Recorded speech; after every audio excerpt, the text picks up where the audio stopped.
Thank you very much, Board. It's been a very long time since I've been here. This is Deborah Tavares with StopTheCrime.net. I say that because there is a very significant YouTube there on Stop the Crime. And one of the reasons why I was not here for 2.5 years. I used to be a regular attendee here. But Pacific Gas and Electric was intercepted with a download of documents professing the fact that they were going to be using directed energy weapons, satellite-based, on Sonoma County. That has been up on YouTube with a plan to burn up Northern California. We discovered that Pacific Gas and Electric is operated by and large by Rothschild. Rothschild owns Weather Central and also has a large hand in weather modification globally. And I'm so sad to be here today because I have family members that lost homes. And I live in a county that I call home that is being literally overrun by a power that has not yet been discussed. And I'm horrified and sad to be here right now. Very sad. But the plan to burn up Northern California was real. It was your first early warning. And they were emails that were sent to other government officials knew about this. And I would ask you, please, to watch the YouTube, listen to it, because the second plan of burning up Northern California hasn't yet happened, but it will. It will happen. So Pacific Gas and Electric is Rothschild. Everybody listening can type in PG&E followed by Rothschild. You can also type in Edison International in Southern California followed by Rothschild. You will in fact find out that Rothschild is behind all of the utilities nationwide. This is why our grid is not hardened up against an EMP, electromagnetic pulse. We are literally here as a country and a society, and here in Northern California and elsewhere, at the hands of something larger than what we realize. And I was quieted for 2.5 years. That's why I haven't been here. But I'm here now, and I'm just telling you this. You had an early warning, but you didn't pay heed. It was too outrageous and too outlandish to believe that it was real, but it was. Deborah Tavares, Stop the Crime. Thank you. Okay, Mr. Colangelo? This is Jamie Lee. I'm here with Deborah Tavares, and we're at the 575 Administration Boulevard, or Road, the administration building that's holding a meeting today. And here's Deborah Tavares, who's been attending the meeting all morning. And we want to get a little bit of what she's seen. It's been a pretty incredible morning. But before we start that, Deborah, why don't you hold up the newspaper from this morning of the Press Democrat and open it up there, just unfold it.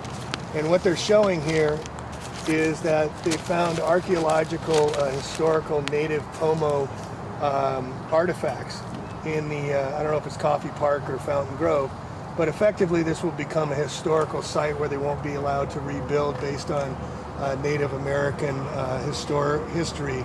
And so this is another way they're going to keep people from reoccupying the land. In Glen Ellen. Glen Ellen it is. And we expect to see more of these finds come out. So Deborah, what did you see today in being there for the first 3 hours of this full-on meeting that includes a bunch of media, Board of Supervisors, FEMA, and who else is here? Okay, so I'm here today because we received a media advisory of this meeting held at the Sonoma County Board of Supervisors. And it says they invite community members to attend and provide input to guide post-fire recovery efforts at a workshop on infrastructure today, Tuesday, February the 27th, 2018. And there will be other local, state, and federal officials will be taking part as well. So they talk about the topics that will be discussed to include and prepare for a resilient city. It's all about resiliency, fire safety, utility infrastructure, and strengthening and improving our community warning programs. So I want to go over some of the things that I heard in this meeting. It's very diabolical. All the perpetrators of this event are here. They're building up from a planned disaster by the use of directed energy weapons, which you can hear that interview in full by Googling the plan to burn up Northern California. And of course, this is on your site, StopTheCrime.net. Yes, and I am, of course, Deborah Tavares, and I do run the website StopTheCrime.net, where you can find that plan to burn up Northern California as well. But the agenda here today by the perpetrators here in Northern California was to again discuss the community warning program, preparing for a more resilient county. Now, for many of you, I've reported on resilient cities. I would recommend that you go to the YouTube Kill Cities by Rothschild and Rockefeller to understand what resilient planning is all about in your town. This is happening here in Sonoma County, but it's an extension of UN Agenda 21 policies and all the policies in your cities to reduce greenhouse gas emissions. And they're talking about fire safety, utility infrastructure, impact on fire infrastructure, and a discussion. Now, I was able to speak for 2.5 minutes in the first session today, and I told them their first early warning sign was from the emails that Pacific Gas and Electric and PG&E sent 3 years ago, and that it had been out on the internet, and they didn't attend to this. There was no attention paid to this. It was too outlandish to have PG&E and Pacific Gas and Electric talk about the use of satellite lasers on Northern California. And specifically, they said Sebastopol, which is, of course, in Northern California. But there is a second plan on that discussion, the plan to burn up Northern California too, and I advise them that that has not yet happened, but it will. So I would urge everybody to listen to the entire 2-hour presentation. It covers 2 radio shows on the Jefference Radio Network, of which I was affiliated with at the time. But today's meeting is diabolical. This is really like a deadly computer game going live. What do I mean by that? Well, they're talking about deploying cameras throughout this area. They say that it will take about 30 cameras, 20 to 30 cameras. They will have a 150-mile range. They will have infrared so that you can observe in real time, 24 hours around the clock. And they say that it will be a hardened network, and it will be tied up and connected to Amazon in the cloud. And these cameras will be less expensive for Sonoma County, Napa, and Lake counties to deploy, which they said they need them because of fires and earthquakes. These are going to be up in the air, they're putting These are up? going to be, they say that 30 cameras that'll go 250 miles to 150 miles. 150-mile range to do what? Why are they to be an early warning visual for fires? in real time on fires and or earthquakes, whatever type of destructive, weaponized weather assault any of us get. These cameras will show them in real time. They say that the first responders will know in real time where to go. And they were talking about how there has been no training in the social science of disasters. And one city council member said that we need to have a monthly training session with all the public here, much like they had in San Francisco years ago with a drop, tuck, and cover. So they want to have a neighborhood watch. They want to have a neighborhood education where people are training on a monthly basis for the doom of the weaponized weather assaults on all of us. Which can also be used as see something, say something, Absolutely. turned around on us and spying on each other. Yeah, in fact, that is exactly what they're saying, Jamie. They're saying that this has got to go from top down into our neighborhoods. And that in Oakland, they conscripted about 20,000 people to report from the ground after all of the major events that Oakland went through. There has been FEMA here this morning. There has been, and the next session, which is going to start here shortly, is going to be all about making Sonoma County resilient.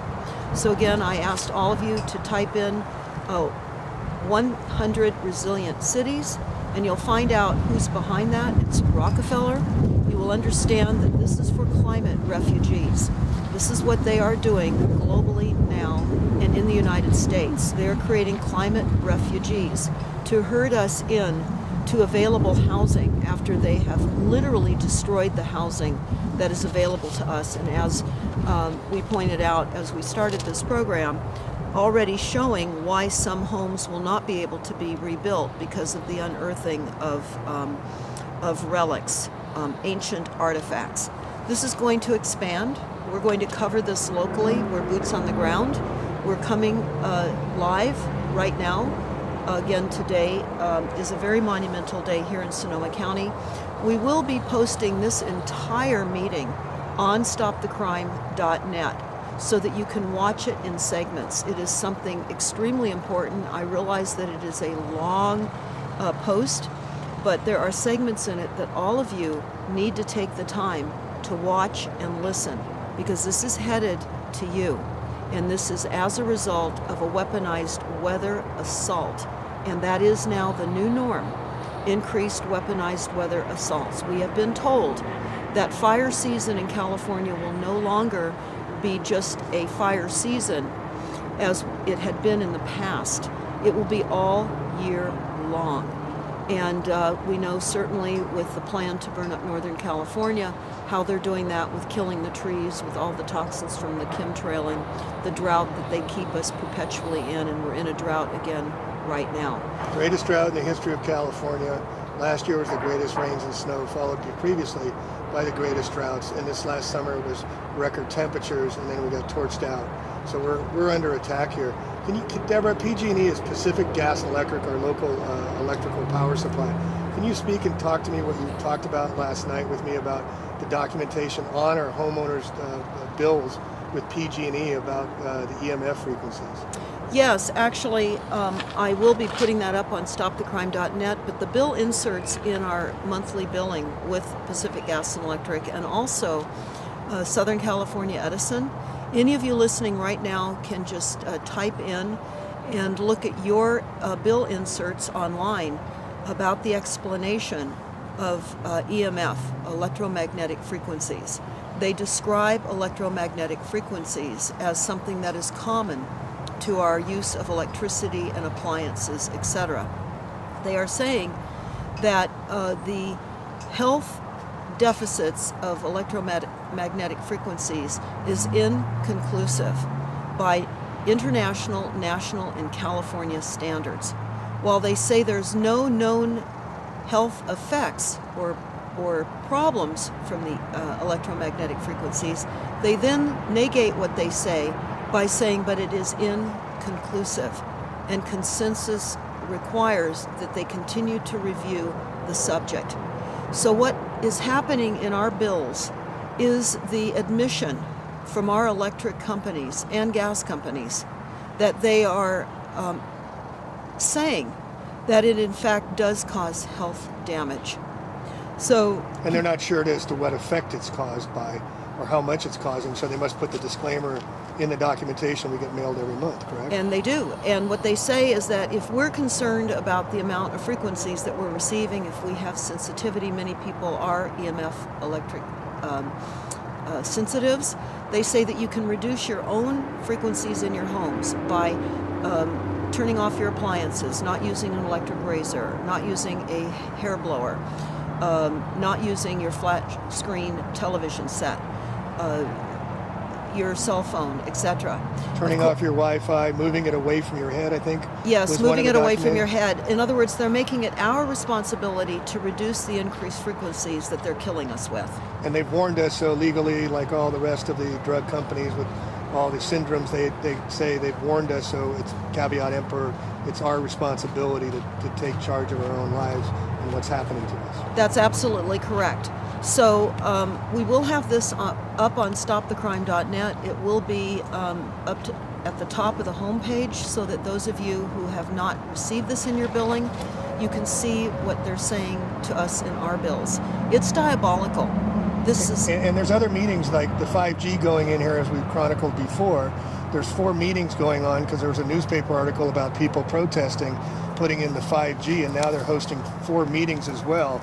These are happening one on top of the other very, very, very quickly as people are not allowed to move back in their homes yet, and there's benzene in the soil, so some of the escrows are being canceled as potential buyers and vulture capitalists are moving in. Well, Jamie, what is also very horrific is that at a water meeting that we attended just last week, they said that because of the 324 homes in a specific area in Fountain Grove, which is just above the Hilton Hotel that burned here in October of 2017 during the U.S.'s history most costly fire, and we're still with body counts now. We still don't know how many people were killed and or murdered as a result of this fire. But what they're saying about these 224 homes, of which there were only a few homes left standing, the water started to taste bad and smell bad, and so those few occupants that were still able to live in homes that were there reported it. The county has had lab tests. They found benzene in the water. They started taking water bottles up to these people, and of course that doesn't minimize their showers, their sinks, their laundry.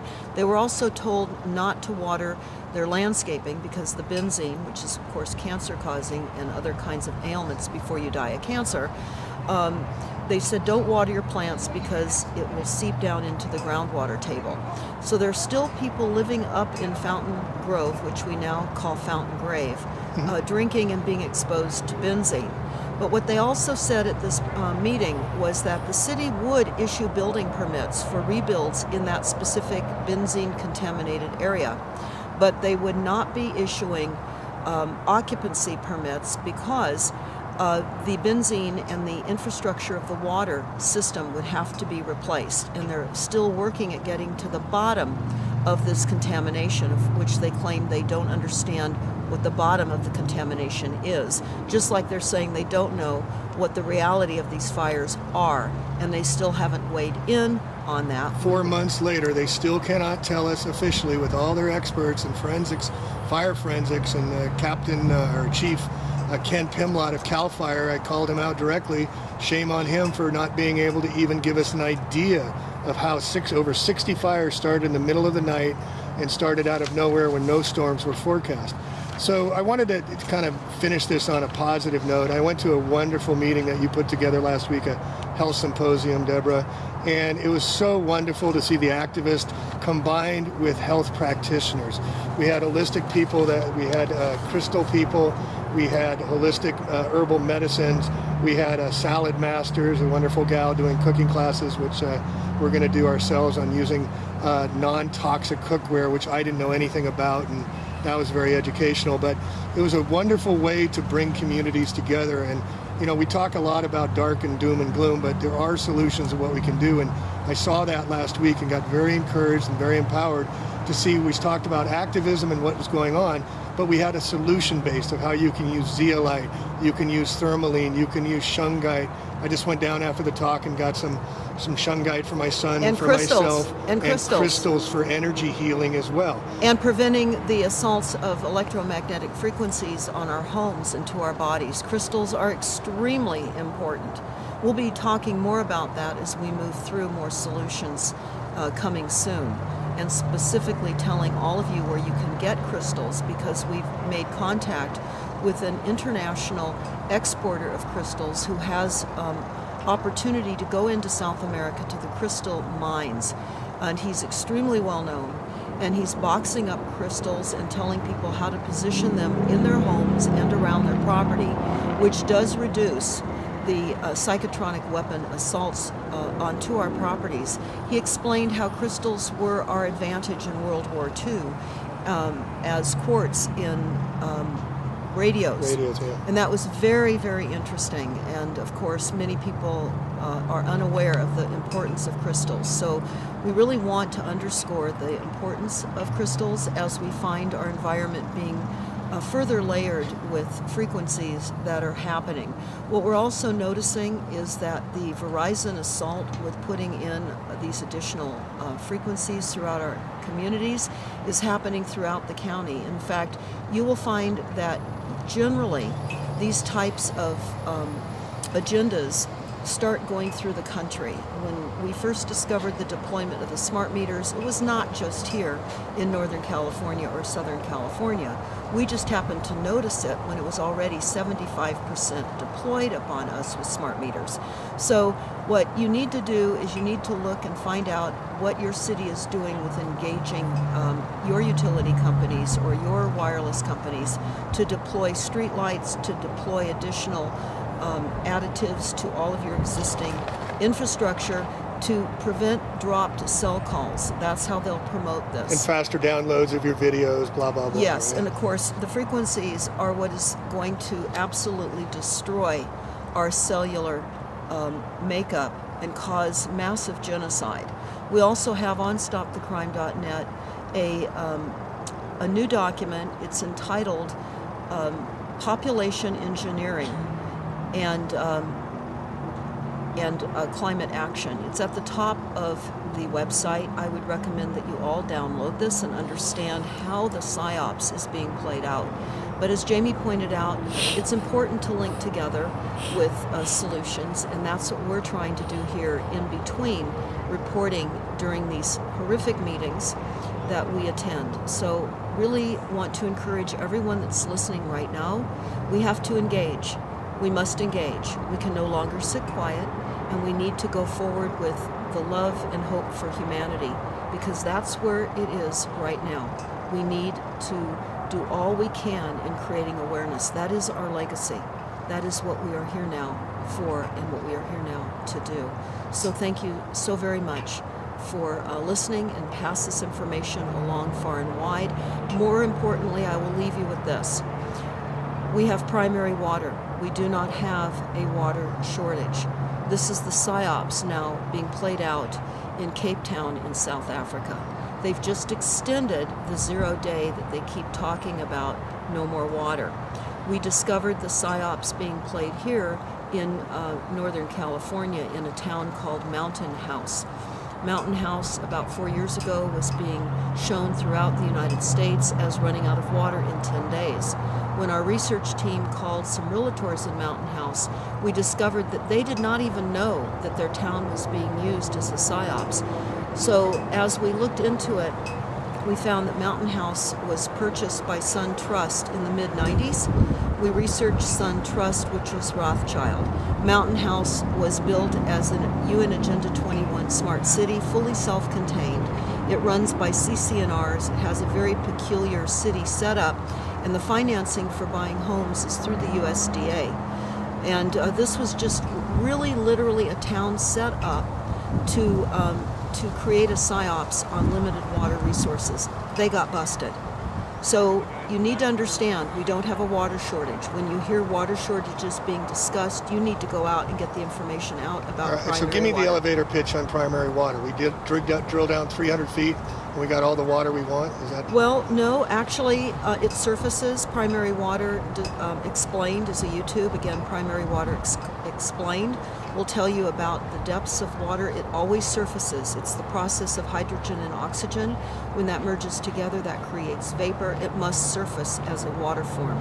And it does here in California, and where you live as well, in hot and cold springs.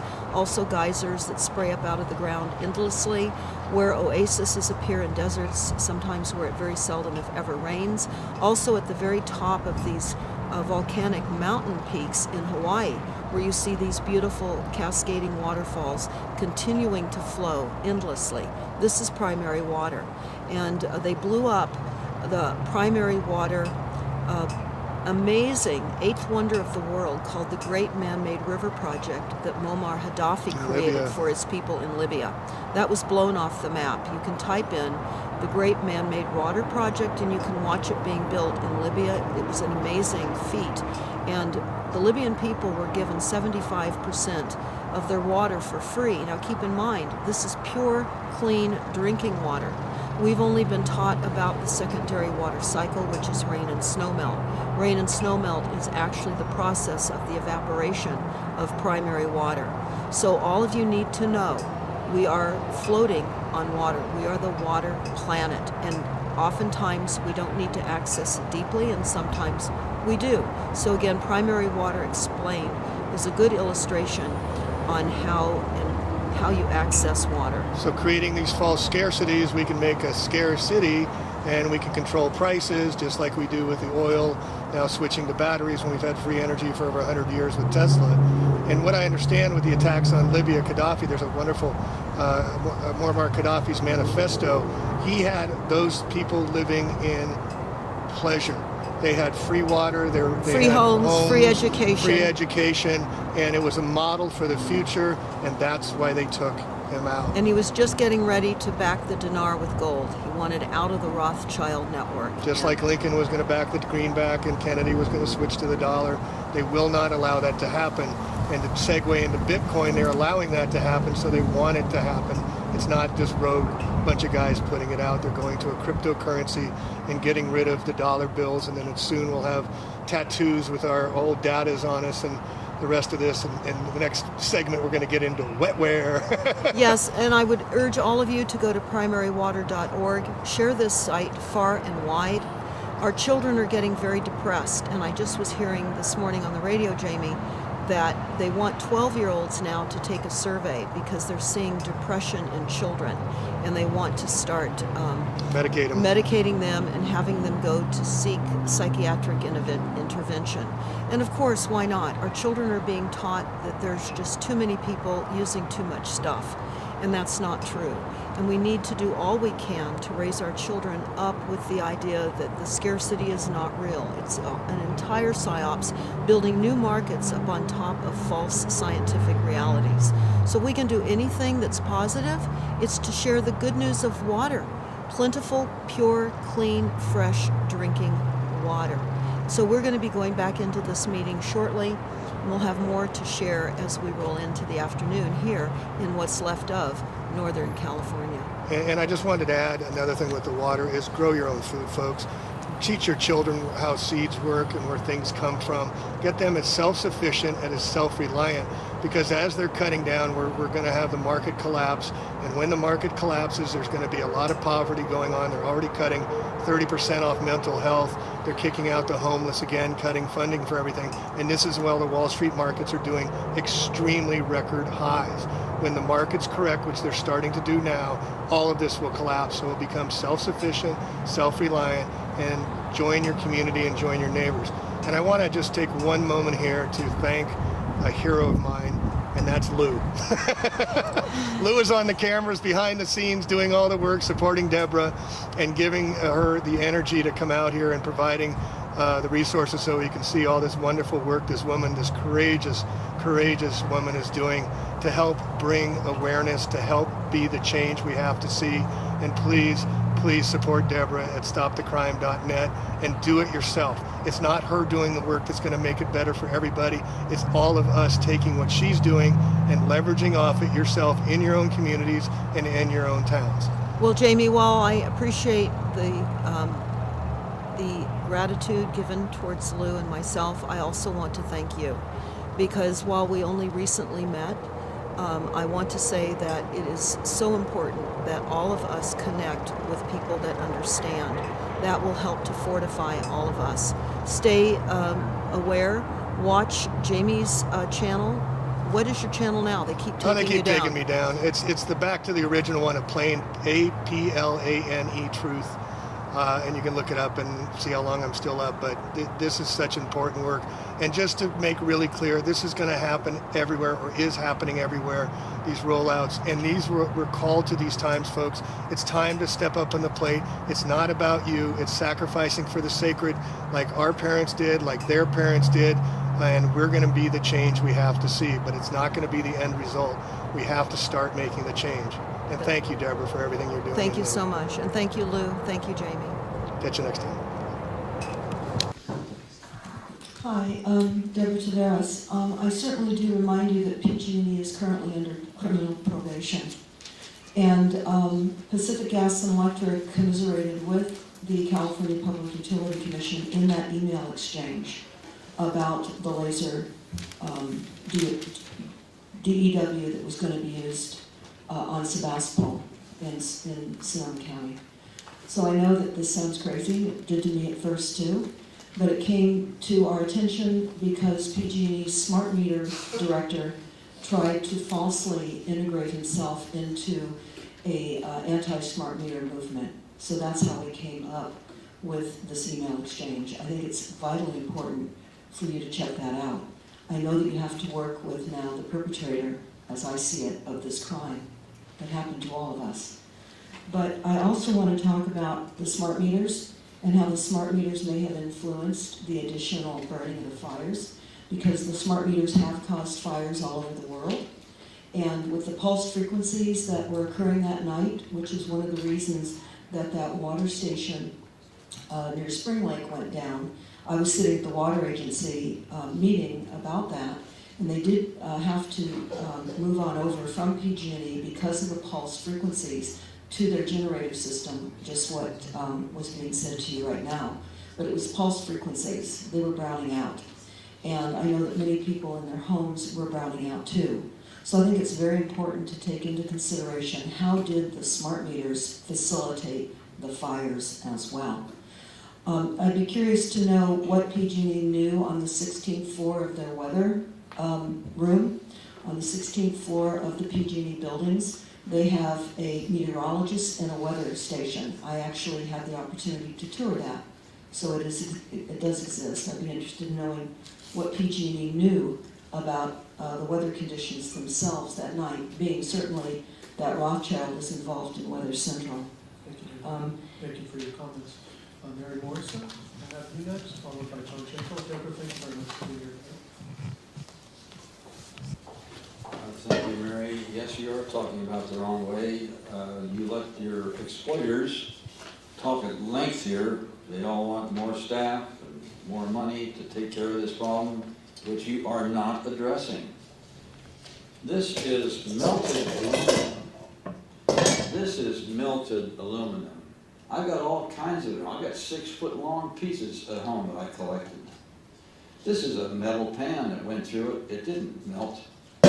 That's because the heat of these explosions was right around 1,400 degrees. This didn't melt. This did. These were explosions. They were not fires. You all talked about how extraordinary they were. And Supervisor Gorman talked about it was just like they were 50 years ago. We had the same fires coming down from Calistoga, so forth, in Santa Rosa. That took, what, 2 days? This took 4 hours. They weren't the same at all. You've got to start facing reality here. You're wasting a lot of time and money. And whether this thing's going to happen again, it'll only not happen again if you decide and uncover who caused it. And I submit it was an attack on this county, so you wouldn't listen to Mary and I and others, hoping that you will hold Congress accountable for bankrupting this country under martial law 107243. Thank you for listening. Thank you, sir. Mr. Ellis.